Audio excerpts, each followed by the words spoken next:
Guys, this is Rahul from AUMining, and in this video we are going to talk about what is GPU mining and what are the necessary things to do. And I went to our customer's house. He also explained a lot about GPU mining, so that's why I wanted to share the video with you. So let's get into the video. Mining is normally attached, right? So here what we do is we have a motherboard and then processor, and we attach this RAM here, right? RAM goes into slot. Okay. Then what we do is, so what happens is, because this is one graphic card takes a lot of space, we can't attach many graphic cards to this motherboard. So what we do is we have something called as a riser. So we attach this riser to the port, PCIe port, what we call. Okay. Then we take this riser set and we attach it like this. Okay.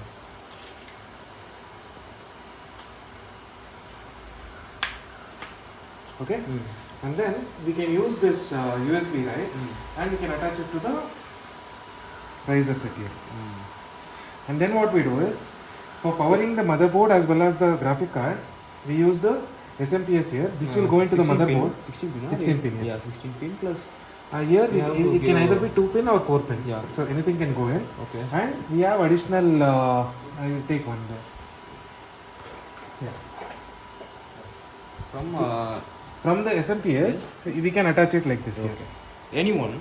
No, usually we use whatever slots is available. We use. Just one is not recommended. We can, but not recommended. So we attach it like this. Okay. So this is the entire loop. For loading into the so how to run the miners? Okay. So what happens is we can either use Windows or Linux to run the miners. We prefer something called as iOS. So in iOS, what happens is we can either load it into a pen drive or an hard disk. So with this, we can load the OS and we can attach a miner brick and we can run it anywhere. So if the miner is running here, I can be in Delhi and I can operate. Yeah, in iOS. Yeah. So you can see what is the power usage, what is the speed of the fans, what coins it is mining, right? And all the overclock settings also can be done from there. And even you can log in into the Linux OS and you can give custom commands. Okay. So that is the advantage of iOS. If you are using up to 5 rigs, 4 rigs, it is free. But after 5th rig, for 1 rig, they will charge $3 per month. I think for the comfort iOS. iOS. So for the comfort of running many rigs, right? You can see like we have around 10 rigs here. So for running these 10 rigs, it will be very difficult manually, right? But if everything is at one place, it's much easier. See, we can have like this is the farms. Okay.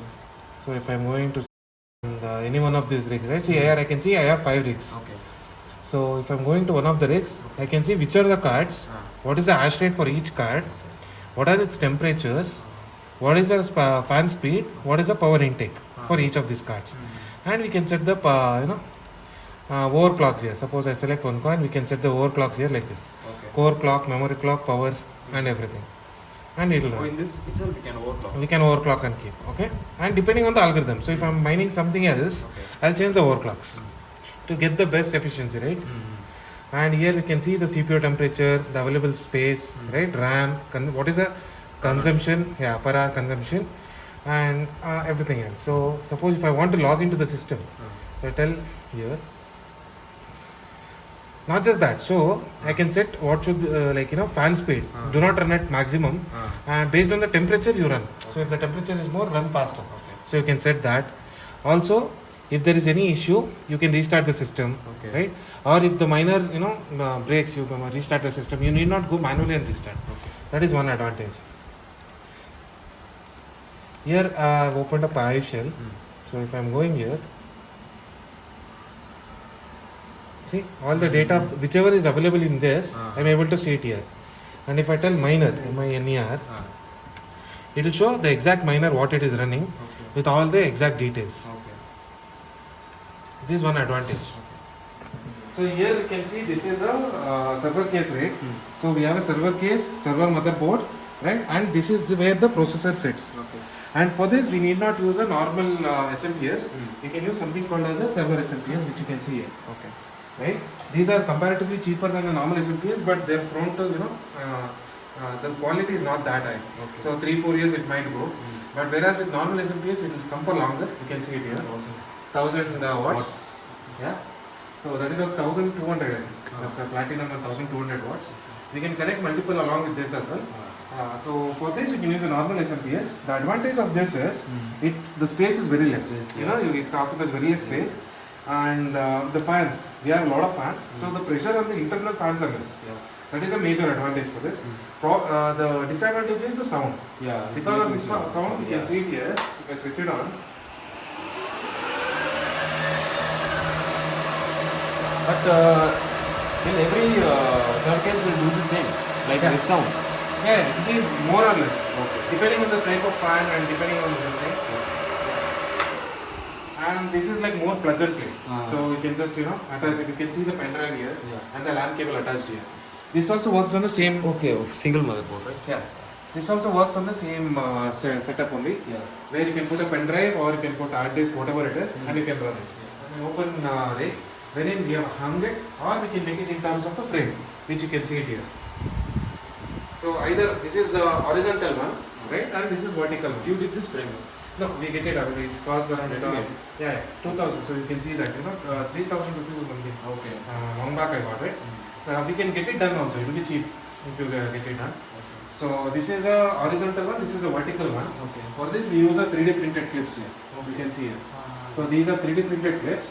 And for this we need something called as a riser set, as discussed before. For this we don't need a riser set. So that will save up on our cost. It is attached to motherboard. It will save up on our cost, right? So these are the two things. But both work the same way. Depends on your personal preference and sound levels and all. So I am trying to move it into minor cases because it is easy to work around. It's difficult to work around with a lot of cables. So But it doesn't make that much difference, right? no. Either vertical or horizontal doesn't make much difference. Just that I had this stands, right? So you can 3D print for the stands and use. Instead of getting the frames, you can 3D print. They are also just like horizontal ones. We have ones where you can keep stack on top of another. Just like this, you get additional bolts here, and on top of this I can add another one. That is possible. So this is a normal service power supply which we discussed. SMPS. And this is the normal power supply. That's a server power supply. Server power supply with a breakout port.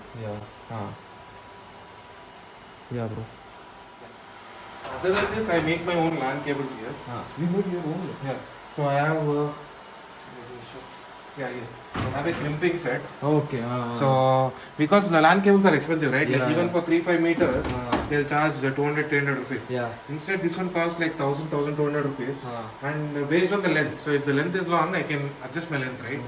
So cable management is easier. So how about internet, bro? Like internet, normal house internet. It doesn't require much internet at all.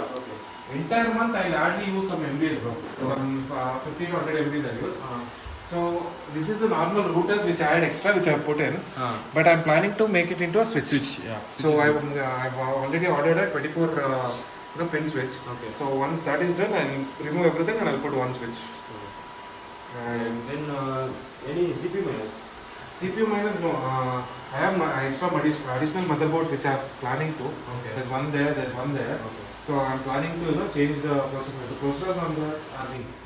So I've done some research, so I'll have to change that, and I'll be 3D printing the stand. I have 3D printer as well. So I'll be 3D printing that, and I hope you got a lot of information from this video. So our WhatsApp group's link is in description. You can join whether by the link, or you can also contact me through the WhatsApp number given below in the description. So that's it. See you in the next video.